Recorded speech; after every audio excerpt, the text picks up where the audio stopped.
Bir bola har kuni yuguradi, ikkinchisi esa doim o'tiradi.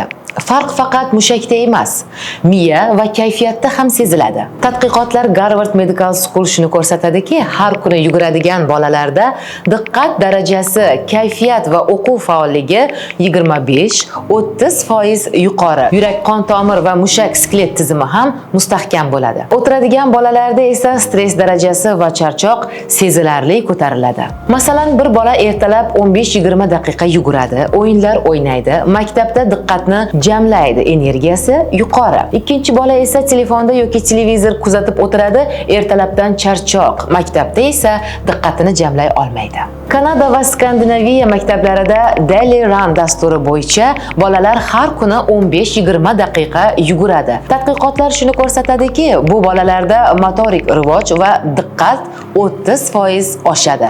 Ruhiy salomatlik yaxshilanadi. Shunday ekan, har kuni yugurish bu faqat mushaklarni mustahkamlash emas, bolaning miya faolligi, kayfiyati va sog'lom rivoji demakdir. Keling, sport mutaxassisi bilan birgalikda qaysi oddiy mashqlar bolaga eng foydali ekanini bilib olamiz. Assalomu alaykum hurmatli va aziz ota-onalar. Bugun siz bilan bolaning eng muhim odatlaridan biri harakat haqida gaplashamiz. Har kuni yuradigan bola bilan o'tiradigan bolaning farqi haqida. Ko'pchiligimiz shuni sezganmiz. Ba'zi bolalar energiyaga to'la, yuguradi, o'ynaydi va har doim tetik bo'ladi.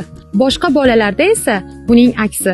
Butun kun telefonda o'tiradi, tez charchaydi, ko'p shikoyat qiladi. Bu ikki bola o'rtasidagi farq shunchaki xarakterda emas, tana va miyadagi jarayonda hamki. Har kuni kamida 60 daqiqa jismoniy faollik qiladigan bolalarda qon aylanishi yaxshilanadi, miya faolroq ishlaydi, endorfin baxt gormoni ishlab chiqaradi va natijada bola yanada xotirjam, ijobiy va o'qishga tayyor bo'ladi. Bu ilmiy jihatdan isbotlangan. Endi tasavvur qiling, ikki bola. Birinchisi har kuni ertalab 15 daqiqa yuguradi, maktabdan, bog'chadan kelgandan keyin esa to'p o'ynaydi va doim harakatda bo'ladi. Ikkinchisi esa kunning ko'p qismini telefonda o'tkazadi. Bir oydan keyin farq aniq seziladi. Faqat jismoniy emas, ruhiy va intellektual rivojlanishda ham. Yuguradigan bola tetik, yaxshi uxlaydi, diqqatini jamlayib oladi va o'ziga ishonchi baland bo'ladi. O'tiradigan bola esa charchagan ko'rinadi, tez jahli chiqadi, harakat yetishmagani uchun asabiy bo'lib qoladi. Ba'zi ota-onalar bolam tinch o'tirsa yaxshi deb o'ylaydi. Harakat bu faqat sport emas, bu rivojlanish hamki. U tanasi orqali o'rganadi, his qiladi, ongi va tafakkurini shakllantiradi. Shuning uchun har kuni 20-30 daqiqa bo'lsa ham bolangiz bilan birga yuguring, to'p o'ynang va kechki sayrlarga odatlaning. Bu oddiy mashqlar uning yuragi, mushaklari, koordinatsiyasi va eng muhimi ruhiy barqarorligi uchun eng yaxshi mashg'ulotdir.